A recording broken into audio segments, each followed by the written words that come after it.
धर्मेंद्र प्रधान के इस्तीफे के बाद मोदी सरकार का मौजूदा बहुमत हिल गया है। खबर है कि एक तरफ चंद्रबाबू नायडू ने बीजेपी को खुला अल्टीमेटम दिया है, तो वहीं दूसरी तरफ अमित शाह कैसे विपक्ष के सामने घुटनों पर आ गए हैं, आपको बताएंगे। लेकिन पहले कैसे एनडीए में भगदड़ मची है, बिग ब्रेकिंग देखिए। तो लेटेस्ट खबर निकलकर सामने आई है कि अमित शाह से मिले तमिलनाडु सीएम विजय। दक्षिण राज्यों की बड़ी बैठक से पहले बढ़ी सियासी हलचल।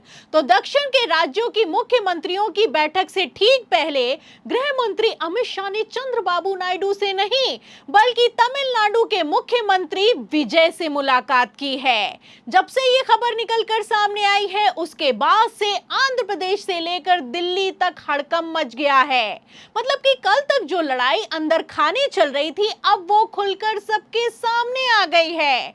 एक तरफ चंद्रबाबू नायडू के बेटे नारा लोकेश का इस्तीफा मांगा जा रहा है, वहीं दूसरी तरफ नायडू कांग्रेस की मीटिंग में तो जा रहे हैं, लेकिन भारतीय जनता पार्टी से दूरी बना रहे हैं। फिलहाल इसी खेल को भांपते हुए अमित शाह ने अब नायडू का विकल्प खोजना शुरू कर दिया है।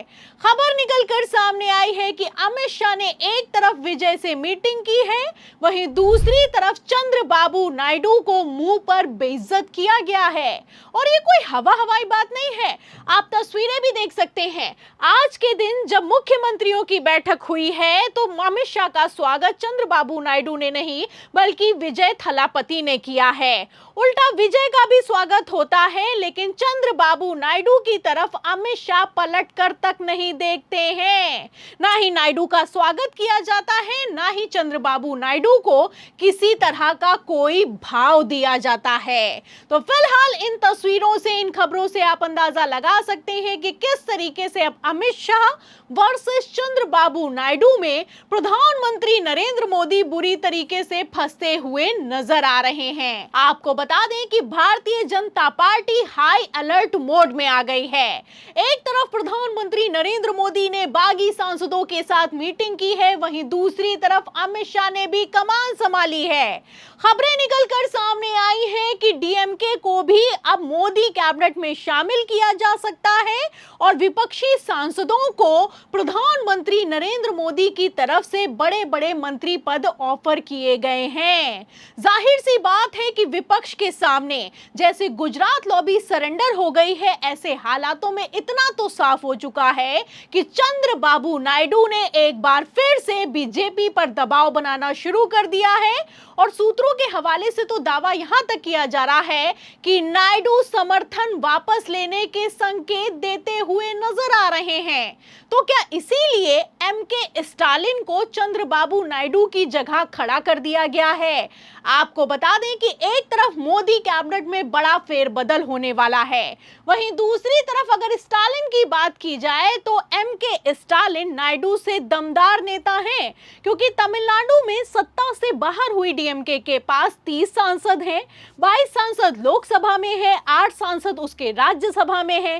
तमिलनाडु विधानसभा में भी 59 विधायक हैं डीएमके के, जबकि भारतीय जनता पार्टी के पास महज 1 विधायक है। ऐसे हालातों में अगर स्टालिन एनडीए को सपोर्ट देते हैं और चंद्रबाबू नायडू समर्थन वापस भी ले लेते हैं, तो भी कुछ खास गुजरात लॉबी का बिगड़ने वाला नहीं है। पहले तो दावा किया जा रहा था कि बीजेपी 2/3 बहुमत जुटाने में लगी है, लेकिन जब से धर्मेंद्र प्रधान का इस्तीफा हुआ है, उसके बाद से मौजूदा बहुमत के लिए ही भारतीय जनता पार्टी ने सेटलमेंट करना शुरू कर दिया है। आपको बता दें कि चंद्रबाबू नायडू ठगा सा महसूस कर रहे हैं। चंद्रबाबू नायडू को जैसे साइड किया जा रहा है, ऐसे हालातों में जाहिर सी बात है कि नायडू कॉम्प्रोमाइज नहीं करेंगे। इसीलिए प्रधानमंत्री नरेंद्र मोदी ने खुद कमान संभाली है। और ये कोई हवाई बात नहीं है, खबर भी मौजूद है। खबर में आप देख सकते हैं कि लिखा भी हुआ है कि संसद का मानसून सत्र खत्म होने के बाद दिल्ली से लेकर चेन्नई तक यह चर्चा है कि पीएम नरेंद्र मोदी खुद डीएमके को साथ लाने की योजना पर काम कर रहे हैं। दावा है कि डीएमके केंद्रीय मंत्रिमंडल में शामिल हो सकती है। तो फिलहाल इन खबरों से, इन दावों से आप आप अंदाजा लगा सकते हैं कि किस तरीके से भारतीय जनता पार्टी ने अब नीतीश कुमार के बाद चंद्रबाबू नायडू को भी साइड करने का प्लान तैयार कर लिया है। खबरें निकलकर सामने आ रही हैं कि अब पीयूष गोयल का भी इस्तीफा हो सकता है। मतलब कि अभी धर्मेंद्र प्रधान के इस्तीफे को 1 महीना भी नहीं बीता, दूसरे मंत्री का इस्तीफा मांग लिया गया है। दावा तो यहां तक किया जा रहा है कि देवेंद्र फडणवीस भी महाराष्ट्र के मुख्यमंत्री का पद छोड़ेंगे और उन्हें दिल्ली बुलाया जाएगा। तो आप देख सकते हैं कि किस तरीके से गृह मंत्री अमित शाह को बचाने के लिए प्रधानमंत्री नरेंद्र मोदी पूरा का पूरा मंत्रिमंडल ही बदलने के लिए तैयार हो गए हैं। एक तरफ चंद्रबाबू नायडू ने कॉकरोच जनता पार्टी के प्रदर्शन को खुलकर सपोर्ट किया, वहीं दूसरी तरफ अब पूरा खेल ही पलटता हुआ नजर आ रहा है।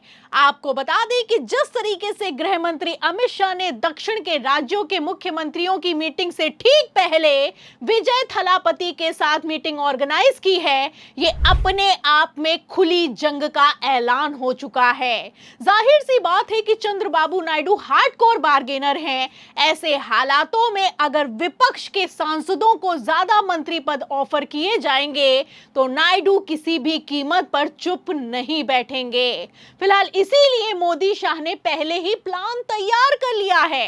एक तरफ डीएमके को ऑफर दिया गया है, वहीं दूसरी तरफ मोदी कैबिनेट के मंत्री रामदास अठावले ने दावा किया है कि अब शरद पवार की पार्टी के नेता भी मोदी की कैबिनेट में शामिल होने वाले हैं। तो फिलहाल होने को बहुत कुछ होने वाला है। जैसे महाराष्ट्र से लेकर आंध्र प्रदेश और आंध्र प्रदेश से लेकर दिल्ली तक भगदड़ मची हुई है। ऐसे हालातों में अमित शाह की कुर्सी बचेगी या फिर की मोदी की सत्ता? इस सवाल के जवाब में पूरी रिपोर्ट पर आपको क्या लगता है? अगर नायडू ने समर्थन वापस लिया तो एनडीए का क्या होगा? जो भी आप सोचते हैं हमें कमेंट बॉक्स में जरूर लिखें। वीडियो को ज्यादा से ज्यादा शेयर करें, हमारे चैनल को लाइक करें, सब्सक्राइब करें, ज्वाइन करें। फिर मिलते हैं अगली खबर के साथ, तब तक के लिए धन्यवाद।